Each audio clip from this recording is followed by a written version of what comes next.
2, 1. Brownies. I'm Jim Pettinger. You may have known me as Biker Jim. Today we're making what I call a top hat and tails cheesecake. It's basically a brownie bottom, brownie top, white chocolate cheesecake. It is indeed unctuous, as we'll talk about later, and freaking delicious. Now, cheesecakes are easy. I'll show you how to make it step by step. There's just a couple of hoops you want to jump through, especially if you want to make something as unique and delicious as this guy. Sure, you can buy a box of brownie mix and drop in 2 eggs and some water and some oil, and good luck to you. You can also buy a jar of garlic. Have fun with that. I don't know why people use mixes when you can literally put this together. Okay, this might take 10 minutes where a mix would take 5, but this tastes so much better. It's so much fresher. I defy you to make a box brownie that tastes as good as this. Make your brownies this way. This is so good.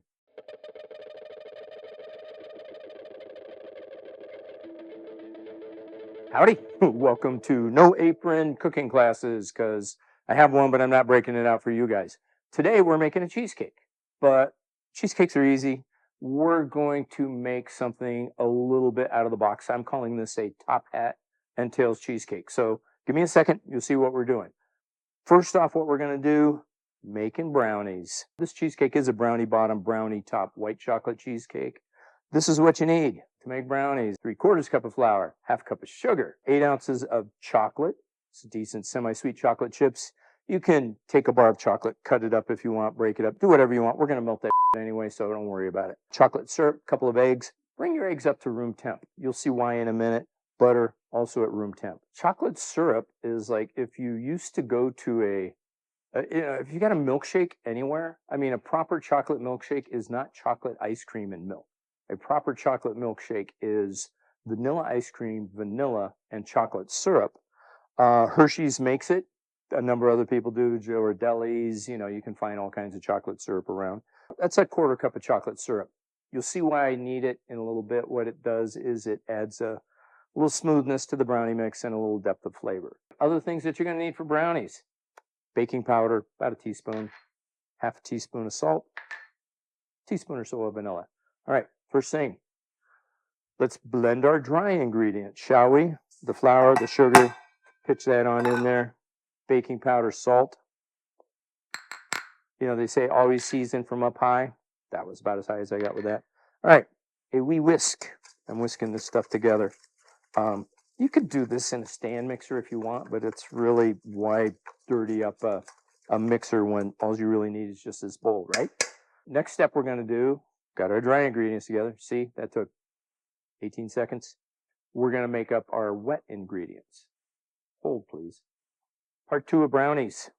Also pretty simple, but, you got to pay attention to things. We're going to melt some chocolate. I'm using a big burner just because it's better for the camera angle. But, generally you would melt chocolate either in a double boiler over low heat. I don't need a double boiler for this. I'm going to pay attention. That's key. So over low heat, basically just keep stirring the chocolate, let it melt down. And you can use bittersweet chocolate, semi-sweet chocolate, milk chocolate, whatever kind of chocolate you like for these brownies. This is a semi-sweet, I want the brownie to be sweet but not cloying. We're going to bake half of the brownie in the bottom of the springform pan. The other half we're going to basically form into a disc and freeze it. We'll cool the brownie bottom, then pour the batter on top, and then gently set the other frozen brownie disc on top. I have elevated the cheesecake game even beyond that. This is, kind of a boozeless, fun, relatively simple cheesecake that tastes really good. And I have, on occasion, I make a lot of boozy cheesecakes. I don't know. I once made an Irish car bomb cheesecake, and the people that ate that genuflected in front of me.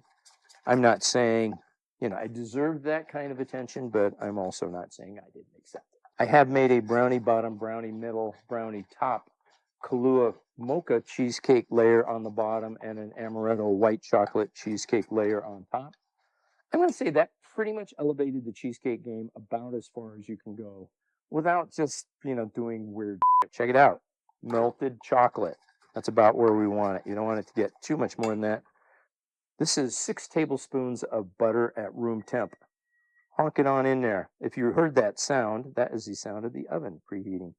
Now, I'm sure people would probably appreciate if I didn't use my fingers for that. I don't know why I just did that. Nice thing about being in your own kitchen, you can pretty much do whatever you want, right? I'm just about to take the chocolate off of the heat. At this point right now, we're just letting the butter melt into it real quick. And you can see it's becoming more than just chocolate. There is a word such as unctuous, and I don't know that that applies to food. Unctuous, at some point you're going to start talking mouthfeel, and when people start talking mouthfeel, that's when you get the little green vomit emojis popping up on your feed. So we're not going to say anything about mouthfeel, but unctuous, that's a word. I think there's 7 words you can say on television, but they wish you wouldn't.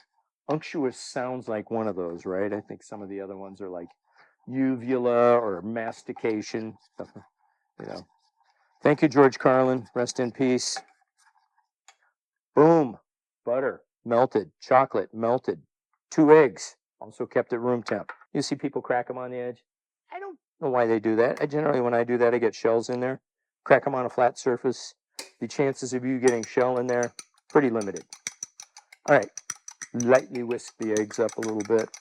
And then we're going to temper the eggs, which means basically we're going to add a spoon or 2 of chocolate into the eggs and blend it up. If I just honk these eggs right into that warm chocolate, the chances of me making scrambled chocolate eggs is pretty high.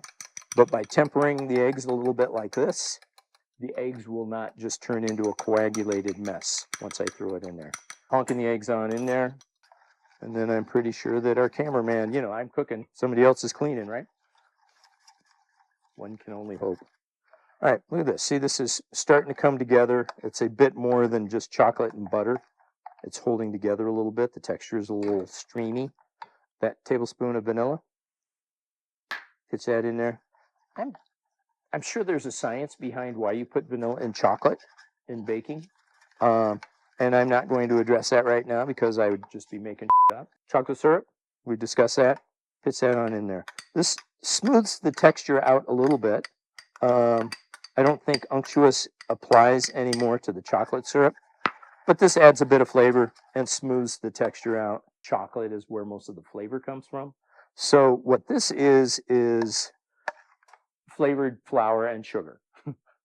Basically with some eggs and some baking powder to make it rise. And we're going to go back over there. This is the other 1-minute portion of making brownies, why you shouldn't use a box. Look how rich this is. This chocolate is rich. It's a little bit warm. It's got,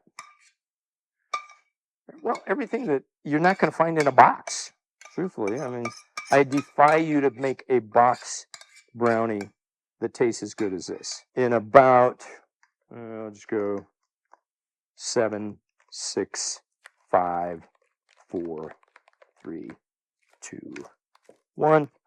Brownies. Okay, maybe I'm going to give them another stir. I might have given myself another second or 2 to do that.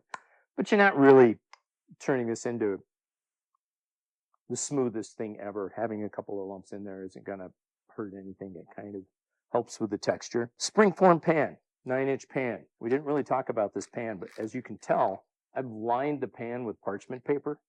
Pretty simple thing to do. If you've used springform pans before, just lay a piece of parchment paper over the bottom, clip the top on it, cut around the edges. I take a piece of parchment paper and stretch it out so that it's, pretty much big enough to go around the inside of the pan, and then roll it up kind of smoothly. You're probably getting all this cool paper noise in there, right? That's fun. Like I'm talking to somebody on my AirPods and they're just going, "What are you doing?" I'm hanging out the back of a plane, dropping trash. Then just set it kind of down inside, cut it with a pair of scissors, and, use a little bit of pan lube, butter, shortening, and just set it in there. You'll thank me for that little trick later because, sometimes unhinging or opening a cheesecake, a springform pan, it'll stick. This way, there's never any issues with it sticking and you can kind of get perfect sides. All right, so next step. I'm going to add about half of this to the bottom of this pan. About enough. And smooth it out, turn it a little bit, let gravity do some of the work for you. Why am I doing this? I don't know. Seems cool. It's a good idea. Makes for a tasty bottom for a cheesecake. You know, often we use cookies to make cheesecakes, graham crackers, ginger snap cookies, Oreos, you know, and you can bake, you know, make your own cookies. I do that a lot. Or you can whip out a food processor and a box of Oreos and make a really nice crust. Bam, see that? Maybe 16 ounces of batter in the bottom of this pan. Gonna honk this into the oven. Hold, please. Set my timer, give myself 15 minutes on that guy. What we're gonna do now is we're gonna make the top for the brownie bottom brownie top cheesecake. I usually have a few cake discs laying around. You don't need one, but if you have one, it's handy, or you can just use a flat plate or something like that. But the nice thing about this is it gives you basic dimensions of a 10-inch cheesecake or a 10-inch cake. Anything 10 inches in diameter. Okay, let me be clear. What I'm trying to do is to make a top that is not quite 10 inches and maybe a little shorter than 9 inches. I want to be able to lay this on top of the cheesecake after we put the batter in without it sticking to the sides, crowding it, or anything like that. So this is roughly half a brownie recipe. All right, this is the boring part. I'm just spreading it out here. Whatever. Oh, freaking good, man. You notice I have barely been swearing on this show. I try to do my best sometimes. You know what they say, profanity is the last avenue of the inarticulate, motherfucker. Which would be me. Take any boxes of brownies you have, give them to a homeless shelter, do whatever you want with them. Make your brownies this way. This is so good. There's one more step to this. I don't need this much paper.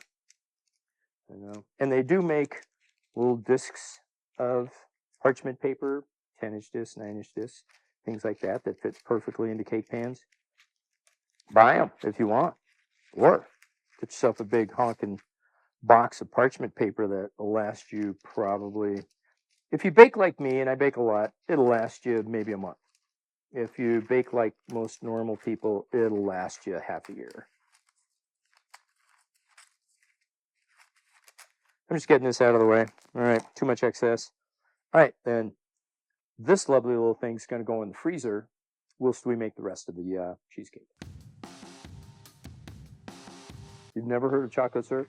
I don't think I've ever actually used the whole box of baking soda to bake with, ever, because dessert's my thing. Alex me some dessert. I don't know that you guys want to watch this, but camera's rolling, and I can just lather on while it is, but I'll see how fun that is. I'm hoping we're going to edit this part out, all right?